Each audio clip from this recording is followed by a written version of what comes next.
On July 27th in Australia, 23-year-old Yang Lanlan's luxury-fueled scandal ripped open the veil on the obscene wealth and hidden power of CCP princelings. On August 3rd, in Jiangyou, anger boiled after police brutality against citizens demanding justice.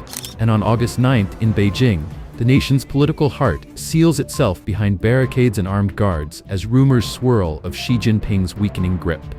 3 events, thousands of miles apart, all pointing to the same truth. Cracks are ripping through China's untouchable elite. This isn't chaos in isolation, it's a perfect storm. A regime gripped by fear, a society pushed to the brink. And in China today, the only question is not if the next eruption will come, but where and how soon. All of it, exposed unfiltered right now on Storms in China. Before we dive into all of this, let us know in the comments where you're watching this video from. Connecting with viewers across the world is a huge source of inspiration for us. 23-year-old Chinese woman's Australia crash cracks open China's untouchable class. In the early hours of July 27th, tragedy struck the eastern suburbs of Sydney. According to reports from news.com.au and the Daily Mail, 23-year-old Chinese-born Yang Lanlan was behind the wheel of a Rolls-Royce worth over $1 million when, allegedly drunk, she slammed into a Mercedes. The collision left the front ends of both cars mangled. The Mercedes driver, a man named George Plasaras, suffered devastating injuries: a broken spine, broken ribs, a ruptured spleen and diaphragm, a torn open abdomen, 2 broken hips, and 2 broken femurs. Yang Lanlan failed a roadside breath test and was promptly arrested. What happened next sent shockwaves through the media. Her lawyer posted an eye-watering bail, reportedly 70 million Australian dollars, approximately $46 million according to social media chatter, securing her release. The sheer size of that sum ignited intense speculation about the immense wealth and powerful background of the young woman at the center of this high-profile case. She stepped out in Chanel and Hermès, flanked by her own private bodyguard. Netizens zoomed in on one detail. The Chanel top Yang Lanlan wore when securing bail cost 150,000 yuan, about $21,000. But the designer wardrobe was only the beginning. The Daily Mail reported that Yang not only owned the $1 million Rolls-Royce she crashed, but also kept an unregistered white Rolls-Royce in her garage, its dashboard lined with rare, limited-edition Labubu figurines. She lived in an ultra-exclusive Vaucluse penthouse with sweeping views of the Sydney Harbour Bridge and Opera House. Neighbors described her as polite but distant, never letting anyone get close. And when reporters went digging, they found something stranger than her luxury cars. No trace of her life. No social media. No property records. No education history. No registered businesses. No friends willing to speak. Some outlets said they couldn't find any record of her at all. The story stopped being about a car crash and became about a mystery. A glimpse into the hidden world of young Chinese elites in Australia living in unimaginable luxury. Weibo user @ShaoVizihangChengchuan quoted a Chinese-Australian bodyguard driver who said Yang belonged to a closed circle you can't see, people posing as overseas students but commuting in Bentleys, Ferraris, and Rolls-Royces. They flaunt luxury fashion but hide their faces, dropping tens of thousands of dollars without blinking. 90% of their fortunes, he said, come from family wealth. The question, who exactly is Yang Lanlan, has since gone viral across Chinese and overseas Chinese social media. Many call her a heavenly dragon girl, a one-piece reference for elites with untouchable privileges. Some insist she's CCP red royalty. Crash scene footage showed a man escorting her away, sparking speculation he was her bodyguard. Netizens claimed he was Xu Zhengyang from Shangrao, Jiangxi, a former Beijing Armed Police Special Duty Unit member, effectively a Zhongnanhai bodyguard with at least a lieutenant colonel rank. Soon, Chinese social media, Weibo, Douyin, Xiaohongshu, Jihu, began suppressing any mention of Yang. Even verified accounts went silent. Then, on August 8th, a man named Jonathan, posting from an Australian IP, claimed Yang's English name was Wendy Yang. He said she had ties to the iron ore business and good relations with Sino-Steel, mainly selling mines to Chinese state-owned and publicly listed companies. According to him, this business wasn't about selling the ore itself, but trading in quotas, a family inheritance passed down through generations, with annual meetings in Western Australia to divide quotas and lock in yearly profits.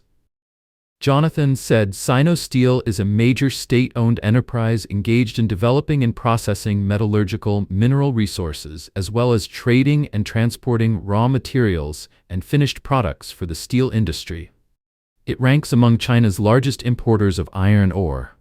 Formerly overseen directly by the State-Owned Assets Supervision and Administration Commission, Sino-Steel was acquired in 2022 by Baowu Steel Group, one of China's largest steel producers. Adding yet another twist, ex-user Lens on Asia dissected Yang's name, saying it follows a naming tradition common among the children and grandchildren of China's political elite, the Red Second and Red Third generation. Repeating a character in the given name, they explained, often signals the family's intent for the child to avoid politics, staying safe in factional power struggles. Examples include Bo Guagua, grandson of former Chinese Vice Premier Bo Yibo, Xi Yan'an and Xi Qiaoqiao, daughters of Xi Zhongxun, father of current Chinese leader Xi Jinping, and Mao Dongdong, great-grandson of Mao Zedong. A media commentator has pointed out that Yang Lanlan's facial features bear a strong resemblance to members of the Chen Yun family. Chen Yun was one of the most powerful figures in CCP history, one of Deng Xiaoping's 8 elders and second only to Deng himself. Some rumors go further, claiming that Yang Lanlan is merely a cover identity for a member of a powerful CCP clan, and that her true identity is classified as a state secret in both China and Australia, protected by agents from both governments. In this telling, she is said to be the illegitimate daughter of Xi Jinping, Xi Jinping's younger brother. Xi Jinping reportedly holds permanent residency in Australia, a country often described as the Xi family's backyard. Renowned writer Sheng Shui also joined the discussion online, asserting that Yang Lanlan is very likely Xi Jinping's illegitimate daughter. She even posted a side-by-side comparison of a young Qi Xin, Xi's mother, and Yang Lanlan, highlighting their similar features. While some commenters expressed doubt, Sheng insisted she was serious and not joking or spreading baseless rumors. More sensational speculation claims Yang Lanlan has over 270 billion Australian dollars, around 1.2 trillion yuan, sitting in Australian bank accounts, mostly in cash. According to commentator Li Muyang, to understand how staggering that number is, consider this. BYD, one of China's largest automakers, is worth less than 1 trillion yuan. Kweichow Mutai, the country's most valuable liquor brand, is valued at 1.8 trillion. Even Evergrande, before its spectacular collapse, was just over 2 trillion. The entire annual GDP of Guangxi province doesn't even reach 3 trillion. And yet Yang Lanlan's personal bank deposits are said to be 1.27 trillion. Isn't that chilling? Her family may be in business, but would they really put all that under her name? In similar cases, such vast fortunes usually turn out to be the hidden overseas assets of powerful CCP families, registered in the name of a single trusted individual. Could Yang Lanlan be one of them? Look at the Jiang Zemin family, long considered the most corrupt of all CCP dynasties. Public estimates once put their assets at $500 billion, but recent disclosures suggest the real figure could be closer to 7 trillion. Other families, including those of Deng Xiaoping, Li Peng, Zheng Qinghong, and Lu Yunshan, are believed to hold wealth in the trillions. If Yang Lanlan is tied to one of these clans, what we've seen so far would be only a drop in the bucket. Decades of China's economic boom have funneled staggering riches into the hands of these political aristocrats, dwarfing the fortunes of legitimate business tycoons worldwide. Yet, ironically, such wealth is never truly safe inside China. Because it's built on corruption, it can be seized by the state at any time and swallowed into government coffers. But there's another detail that's just as telling. The crash happened on July 27th, so why did it take more than 10 days for the story to surface and dominate headlines? Commentator Li Muyang wonders if it's tied to the political turbulence now roiling the CCP. Normally, any news involving top leaders or massive family fortunes is buried instantly. This time, though, the information spread unchecked. Could that unusual delay be the mark of factional infighting? Is one camp inside the party deliberately letting the story run wild to wound a political rival? Alright, so who is Yang Lanlan? When her trial opens on August 15th, will it finally pull back the curtain? Will her true identity be exposed? And will her mystery and her money let her walk away from the punishment she deserves? The wife of George Plasaris, the man she crashed into, has made her position clear. We don't want money, we just want justice. She's destroyed my husband's life. Compensation alone is not enough. Australian radio host Kyle Sandilands said it bluntly on air. No matter how rich she is, she must face the consequences of her actions. The law shouldn't go soft on the wealthy. The Yang Lanlan scandal has exploded onto the world stage at the very moment China can least afford another crisis. The echoes of the Jiangyou protests are still rumbling, and now this high society car crash, involving a 23-year-old Chinese-born woman in a $1 million Rolls-Royce, threatens to ignite even greater public fury. To many, Yang is more than a reckless driver. She is a symbol of China's political aristocracy, the sons and daughters of elite CCP families who control staggering fortunes, live under an iron shield of privilege, and wield the power to trample ordinary citizens, the so-called leaks, a class they cut down and harvest at will. This firestorm comes as Chinese politics descends into one of its most volatile periods in years. Factional infighting inside the Communist Party is turning brutal. Whispers in Beijing's corridors suggest Xi Jinping's grip may be slipping, and that the outcome of the secretive Beidaihe conclave, now underway, could reshape the country's leadership. And then, the sudden lockdown hit. Beijing on high alert as reports emerge of numerous ambulances heading toward Tiananmen. On August 9th, Beijing's political heart abruptly sealed itself off. Traffic controls swept across Chang'an Avenue and the streets surrounding Tiananmen Square. Pedestrians were stopped and searched, subway service was suspended, and even Wangfujing, the capital's busiest shopping street, saw its shops shutter early. Online chatter described an extraordinary sight. A stream of ambulances racing past the Chongwenmen Hotel toward Tiananmen. Officials cited a vague, special event, but the lack of explanation fueled speculation. One netizen wrote, "So many ambulances at once, something big must be happening." Others wondered if it was a security drill or a lockdown rehearsal. By the next day, August 10th, witnesses said Tiananmen Square had transformed into a fortress, or as they called it, Police Square. Armed guards stood every 3 to 5 steps. Metal barricades sealed off the plaza. Every pedestrian was stopped, IDs checked, bags searched. One comment read, "It used to be the People's Square. Now there are no people, only police."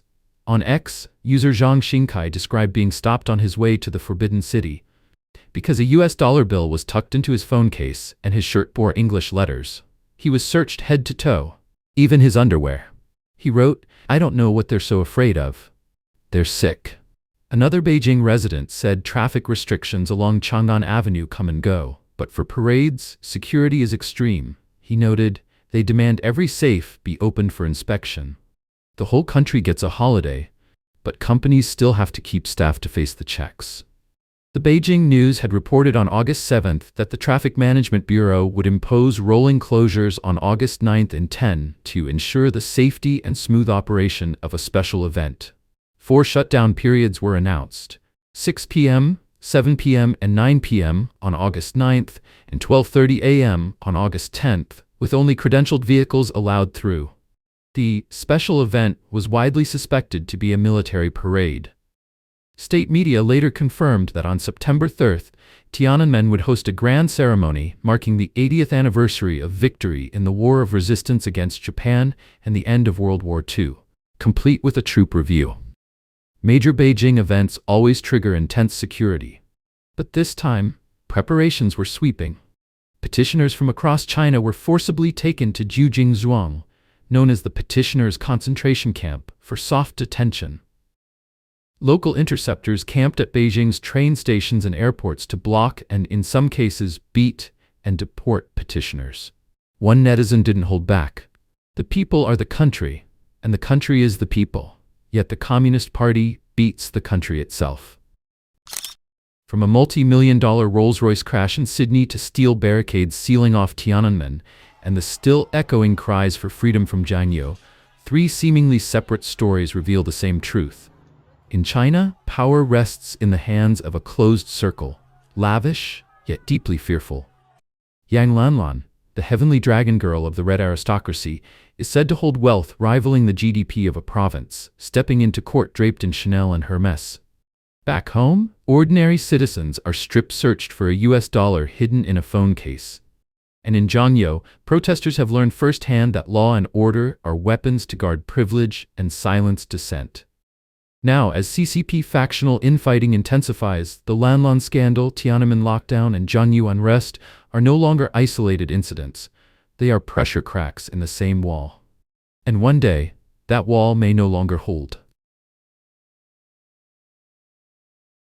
That's all for today's episode. If you found this story insightful, share your thoughts in the comment section and let us know what you think about the topic.